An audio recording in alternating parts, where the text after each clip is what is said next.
I think Nigerians at this moment should be allowed to also take arms. What else do you think we should do, Mr. Mike Arnold, about this gun revolution so that people can arm themselves and defend themselves? Okay, there, I unmuted there.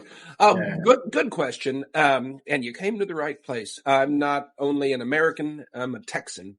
So these are some of the bottlenecks. Although some people say and they argue that it's the beginning of devolution of power through federalism. I don't think so. I don't think so. If we truly want to have devolution of power, the powers of the president should be whittled down. That's where we are going. Yes, long before now, we've been hearing this idea of legalized guns so that Nigerians can be carrying guns. Yes, the situation warrants that because the incessant attacks, kidnapping of Nigerians is becoming very, very, in fact, over-alarming. So this necessitated, and I am in support of Nigerians to start carrying guns. Something brought something. It does not just happen like that. For them to defend themselves. Okay? So a House member, one of the House of Representatives, now has advocated for Nigerians to start carrying guns. This is a welcome development, and I bet you that is going to bring a whole lot of change to the security architecture. Then the idea of state police, I learned that something is somehow, there is still some, federal control. I think Nigerians at this moment should be allowed to also take arms. Nigerians must be allowed to take arms in defense of their innocent souls, defend their hard-earned resources and property. Because it's like a monumental failure. If the agencies of security have failed, then Nigerians should not be failed. Nigerians should not be seen as a failure. Let Nigerians organize themselves in the name of civil defense. Civil defense. Let them organize and raise defense for their own souls, innocent souls. Because if the responsibility of the government and the security agencies cannot be carried out democratically, then let's go to jungle. Everyone has cause to defend himself. Nigerians should no longer be running away from attacks. Nigerians should no longer be running away from unnecessary banditry in the face of helpless and business activities. Continue, I would like to commiserate with about 200 families in the past few months in Edo State that have had their mothers slaughtered in the farms, have their fathers and children slaughtered in the farms, and those who have suffered kidnapping, as happened recently in Nauchi, around the Bera camp, not far from the military checkpoints, where 4 people were kidnapped from their own streets at Igbo camp in Nauchi. You can confirm this from the security forces, only very recently. We have videos, and I have a lot on my phone now, of farmers who have been slaughtered in their farms. There's a camp in Ovia here. It's just a farm settlement. It's a camp. The people were sleeping at night, and then headsmen or terrorists, we shouldn't actually be using the word herdsmen. Terrorists went to those camps, slaughtered them in the night. We have about 7 dead bodies lying there. I'm telling you things that have happened within the last 1 month. Now, burnt down some part of their houses. We have video there of Fulani herdsmen and terrorists entering into farms and uprooting cassava that people have planted and are waiting to harvest for this season and feeding them to their cows. And then those who dare to challenge them have been slaughtered. So for the 200 families in Edo State that have been slaughtered in the past 3 months, we commiserate with you. Now we know that we have north and south, because the language I hear from those who are condemning is south and north. It is no longer what happened in Edo State, it's what happened in the south and what happened in the north. So we find solidarity when it comes to anything happening to people in the north and then from the north. It doesn't matter what they do. It doesn't matter that what we are dealing with has a history.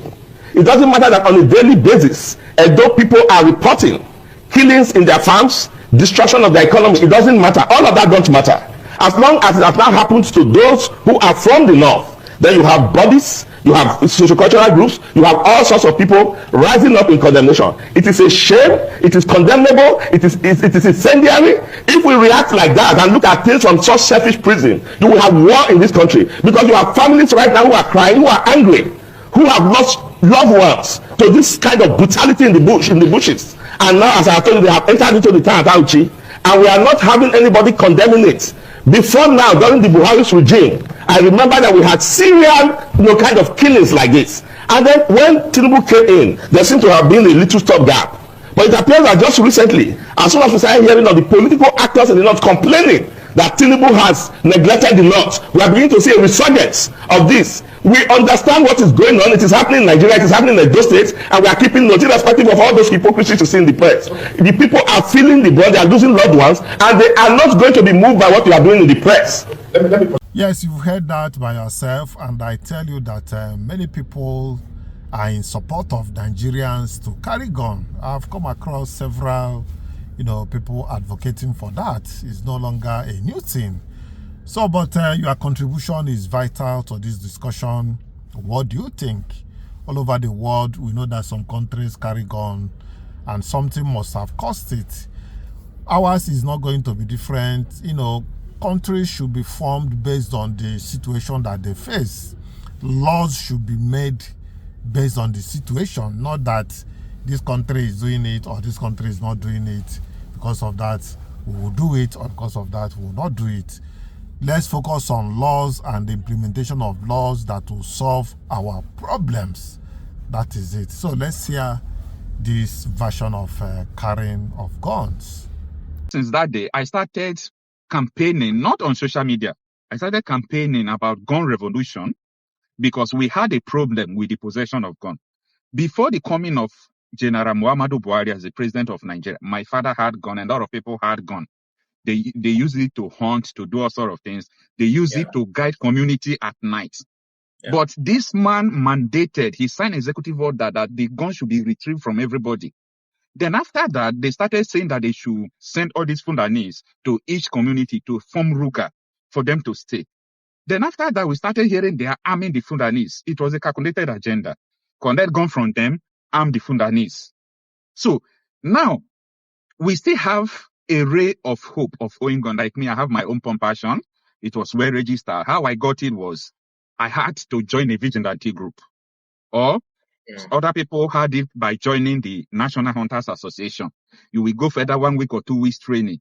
So I said, if every community you have 200 men, 100 men who have pump passion. Pump passion is not sophisticated like AK-47, but 100 pump action can also withstand. It's not a guarantee that your community is safe, but it can also withstand all these terrorists if they invade your community. So I want to put forward the question to Mike Arnold, what do you think we should do to raise more awareness? Because we're already doing even out of social media, we are doing the campaign that people should arm themselves back like the way we did before. Like in my community, that time I don't even have gun. And that was last 2 years. These people, Fulani militia invaded our community. For good 3 months, we are farmers. We did not go to farm. Before we said, it's either you choose to die or you defend yourselves. And our vigilante did marvelous work. And since that day till today, if they hear about our village, they will pass around. They don't enter the village again. So I am raising more awareness that people should arm themselves, and you must join vigilante group. I was in Libya. I worked in Libya for some time. I discovered one thing. Libya don't have government. Just similar to Nigeria, because we have pseudo government. Every household you will enter in Libya, if something is happening, they won't call police, because they have 7 guns there. They are like a country without government, the way we are now. So I want to put forward the question. What else do you think we should do, Mr. Mike Arnold, about this gun revolution so that people can arm themselves and defend themselves?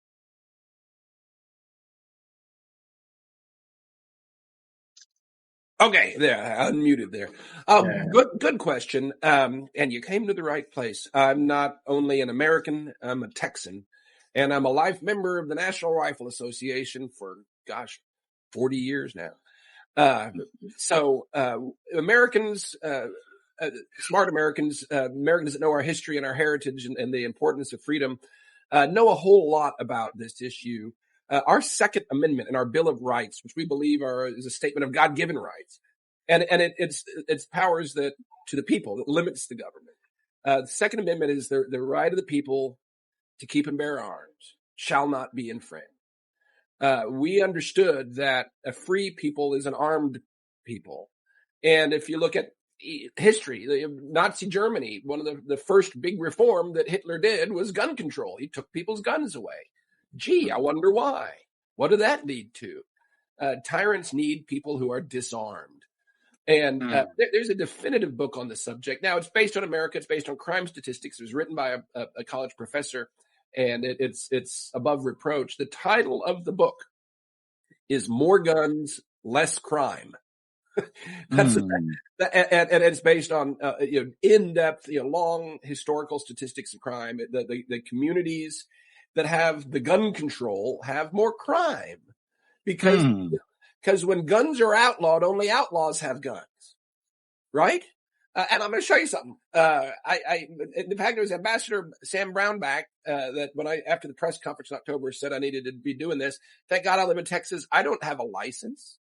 It's called open carry. It's called constitutional carry. I'm carrying a Glock right now. Because I've been threatened. My life's been threatened. And guess what? Bring it on. I know how to use this thing. It's a number of years ago. The state of Florida and the United States, in recent decades, it's been the open carry and concealed carry. People carry. It's been a legislative thing. And Florida had open carry, where people, the citizens could carry guns. And for a while, there was a lot of attacks on people that were driving rent cars. And they couldn't figure out why are they attacking people. And they realized that sticker that says this is a rent car, from this agency, that meant that people were likely from out of state, so they didn't have a gun. So they were attacking the people that were disarmed. So they took the labels off the cars, and people stopped being attacked for driving a rent car, because being disarmed makes you a victim, and that's why no tyrannical government will let its citizens be armed.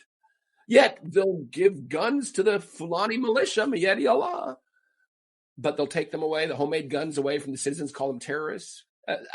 America sees through that. I wish Nigerians would stand up and arm themselves, start shooting back. Now, I'm not in favor of violent, aggression, but self-defense, 100%. You should have overwhelming lethal force if someone's trying to kill you. And next time they try to convict somebody for self-defense, I'm not going to say the nation should burn, but the Constitution should be burned that allows that. Convicting a person for self-defense, that's satanic. Let the people have arms. The good people will have the power then, and you'll see the crime go down. You'll see terrorism stop when the people are armed. All right. Thank you so much, sir. That is all, because that is what I am massively doing now. And I think it is urgent, and that is what I want to hear from you. Thank you so much. Sure. I mean, that's just again, in America, we recognize it as a fundamental God-given human right. The government can't infringe it. It is, we define, here's our rights. Now, government, you can do the rest, but you can't touch this. And that we established our government because God, we believe, gave us the right to carry guns for self-defense and also to resist tyranny. It was the citizens that were able to throw out the British. Y'all weren't ever able to do that, but we did. We got our freedom by kicking out the damn British. So, because we were armed. And in fact, the first battle, Lexington and Concord, is because the British were going to go and disarm the citizens of a community. And they said, no, you're not disarming us. And that's how the American Revolution started. So, yeah, we have a different perspective here, but it's proven, it's proven. When the schools, you hear about school shootings, which is a horrible thing, but, the teachers aren't allowed to carry in some states, in Texas, in some school districts. They allow the teachers to carry guns, concealed carry, and you don't have attacks there. The students are safe because the people, the sheepdogs, are better armed than the wolves. That's the way it should be. That's why there's school shooting. Anywhere there's a gun-free zone, because there's signs, no guns allowed here, that's where the shootings take place, because the people that is armed, the criminals, don't care about those signs. Wow. Thank you so much. Kai Report, over to you. Are rehabilitated. Now, what they do, After the rehabilitation, they fill form, they ask questions. How many people have you killed? So if you kill 50, you have your own class. 50 and above, 20, I have never killed. So if you have never killed, maybe you stay there 1 month and go off. If you kill small number, 2 months. If you kill many, 6 months. Which type of ammunition that you use? Then that's the people that they are going to pay them a payoff of 3 million. And a monthly salary of 50,000. I'm saying this, it should be a shocking. I'm revealing this. After being rehabilitated, what happens the next? If you cannot live without gun, the government will provide gun for you. As a civilian JTF, you all know that they are here in Abuja. Most of them are repentant Boko Haram. Some of them that they cannot stay in the society, they are being exported to Algeria to go and attack the miners, to go and do illegal mining, gold mining in Algeria, and be paid. If they sustain gunshot, they are going to be transported back to Maiduguri and treated in the University of Maiduguri Teaching Hospital through the government of Borno State. The repented IDPs, repented Boko Harams, and also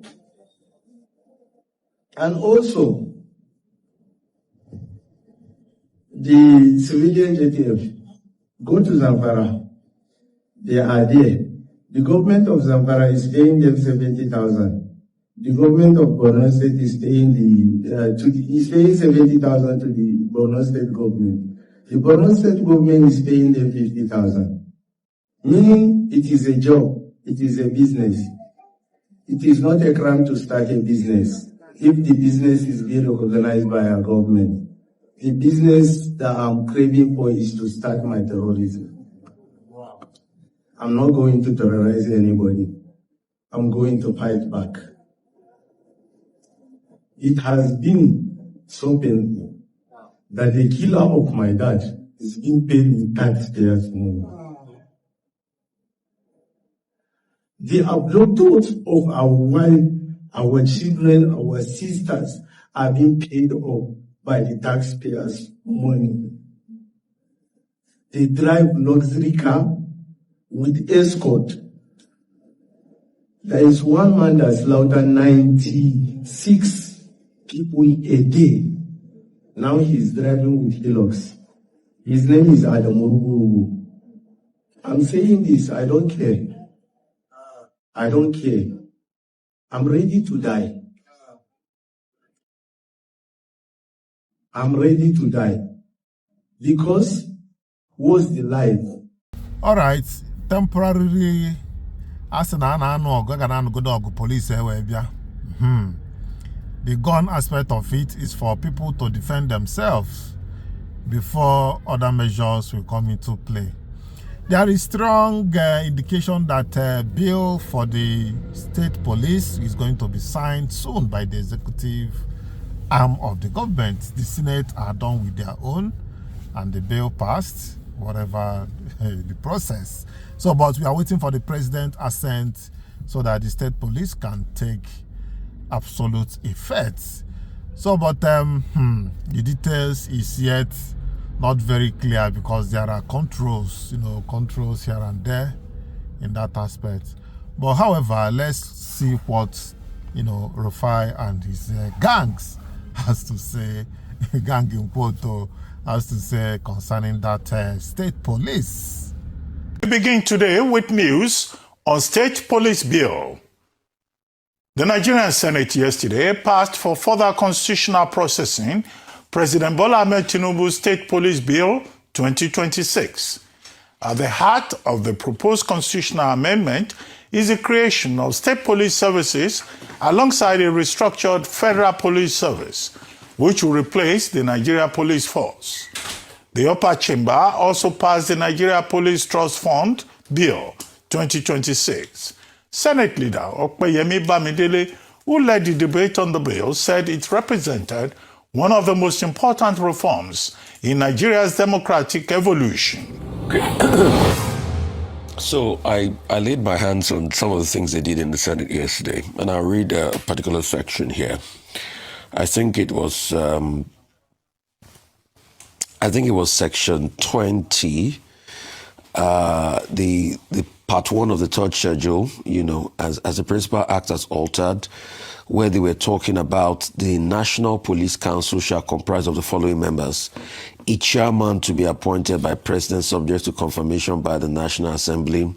Attorney General of the Federation, the serving police officer not below the rank of Deputy Inspector, the Attorney General of each state, 6 retired officers, each of geopolitical zones to be appointed by the presidency, 1 representative of the National Human Rights Commission, 1 representative of the National Public Commission, 1 representative of the National Labour Congress to be nominated by the president, a representative of the Nigerian Bar Association to be nominated by the president, secretary to the council to be nominated by the president. As long as you have this, there's no accountability. There's no, and this is the bill. This is what they reenacted yesterday. If it's still the president top heavy, it's as good as, having federal police that has a state police inkling. That's just it. So it's still pretty much overseen by the federal. And even when you look at the, police council, it's still leaning towards the president. You see, my fear is, when we talk about federalism, I think we don't understand what federalism is in this country. We don't understand what federalism is to a large extent. And when you still have this modeling, it's just going to open doors for all sorts. So if this is what they did yesterday in the National Assembly, and I can read all the sections, maybe what I will do is as the days go by, I'll be reading different sections, I'll be pointing the loopholes. If this was what they did, and this is what will also be sent to the State House of Assembly, which I know those ones will, largely want to counter since their governors are already in on it, then it still goes back to the things we're talking about. I think the true conversation, and why I've always been iffy about state police, is the viability. Because the reason for the level of insecurity in this country is not because of state police. State police is just saying you have more jurisdictional boots on the ground, but it doesn't solve the problem of complicity. It doesn't solve the problem of complicity. I mean, we've tried the iterations with various local policing arrangements, Amotekun and the likes and all of that. So has it been able to solve the problem? But they are not armed. No, they are. They are giving intelligence and some guns, but they are not giving AK-47 and high-grade weapons. I mean, that's just the difference. So if you give them an high-grade weapon and all that, I mean, what does it do? They work in consonance with the police. Okay, you give them the right to go all out. Does it solve the problem overnight? Where you have a massive level of kidnapping, insecurity, complicity. Look at the high-level terrorist financing you're seeing. Look at how much these guys are transferring in international border transfers for terrorism. You want to compare it with what would be the paltry budget of the state police? Where they are still even talking about a 3% quota, because the governors, which we know, that cannot even pay anything, will not be able to pay and effectively cater to it. So let's solve the problem of security architecture first. Let the politicians allow the security architecture in this country breathe. Because do you think this will stop the politicians from still going to do peace deals with the bandits? You see, we live in a mess. We live in a mess. And this mess has been largely caused by our political class because of their own selfishness. All of these are, trace it back. It goes back to politics in the bid of trying to win elections. You arm people that you're not supposed to arm just because you want to win office at that point in time. Then you lead it to the proliferation of arms. So I can still read through what they did yesterday. It's still top heavy. You put the police council strictly in the hands of the president. He's the one that nominates people from the labor group. He's the one that nominates people from civil society. You put them there. In the states, the governor will do whatever they want to do. You say you're having an overriding. So if the president has a police council and one of his governor boys, let me use that word, yes, because some of the governors have become his boys. If one of his governor boys are on the right side, or he wants them to help them do something in the states, the same police council will not judge and say the state police has done wrong. The police council are supposed to provide oversight. They will leave it and let it be. So these are some of the bottlenecks. Although some people say and they argue that it's the beginning of devolution of power through federalism. I don't think so. I don't think so. If we truly want to have devolution of power, the powers of the president should be whittled down. That's where we are going. The Nigerian president has so much powers, overarching powers. A functional democracy should never have a president that has this much powers. So if the president, and I don't think President Tinubu will sign to whittle down his own powers tremendously. Yes, the idea of carrying guns will also reduce all these attacks. For the meantime, while we are waiting for the big thing, the big solution for Nigeria comes. The idea of carrying guns, I know that guns are not, cheap. They are expensive things now. A double barrel pump action automatic might be going around 1.5 now. Yes, around 1.5. And you can imagine what, others will look like. Though the guns to be carried is not something outside pump action. You can't carry AK-47. Those ones are meant for special security forces. Yes, it's going to help us in terms of these attacks that we are having. Small time, you hear attack. Igbos have suffered a lot. In fact, I heard something, I saw one discussion that, made me feel bad. In fact, he's an Hausa guy. This guy took his time to narrate what Igbos have passed through. By now, some countries, what we pass through as Igbos is not possible. It's not possible, and even if it's possible, we should have been talking about a different thing by this time. Well, let's have a look to that discussion. By the time we come back, we might call it a day. I've said it on this program severally. I detest the dog whistling of an entire ethnic group in Nigeria. And let's call a spade what it is. It's becoming one too many that we want to consistently and continuously scapegoat the Igbo ethnic tribe in Nigeria, and it's unacceptable. It is unacceptable because there is a history of violence targeted at that group since 1953 in our country. Listen, Caesar, a meeting was held in Lagos, not necessarily a meeting, in Parliament. Anthony Nahoro moved a motion for the independence of Nigeria. The North opposed that motion, and at the train station, when they were going back to their constituency, they met a crowd that was essentially mocking them. They got back to the North. Chief Akintola led a tour across the North, to campaign essentially for the independence, to rally the North in support of Nigerian independence. Guess what happened after that? Riots broke out in northern parts of Nigeria, particularly in Kano, where over 240 Igbos were massacred. Were they the ones that demanded for Nigeria to have an independence at that time? In 1966, particularly in May, months before the Civil War happened, thousands of them were massacred across northern cities, and they had to flee to the east for safety because thousands of them were indiscriminately killed for what they knew nothing about. Right? So let's not even talk about the Civil War and the hundreds of thousands that were massacred, and the fact that after 1970 this entire ethnic group had to start from the scratch again to begin to build their lives. And see, and look at what they have done since 1970. A group that left or started from nothing, went to Bauchi, went to Kano, went to Meduguri, went to Akure, went to Ogun State, and look what they have built in 40 years of hard work, grit, and no support from the federal government. Look what they have done from themselves. But what we consistently and continuously do is to signal hatred and violence against the group, and this thing has to stop. We can't continue a country. Listen, if you don't want a group of people to be a part, let them go then. I don't understand this. Every turn there has to be an excuse to single out an ethnic group. All right, viewers, I thank you for coming along with me. If you have not subscribed to YangaLife channel, please click on the subscription button, notification bell, like this video, and don't forget to share it. I am still Chinedu, your presenter, till I come your way next time. I say bye.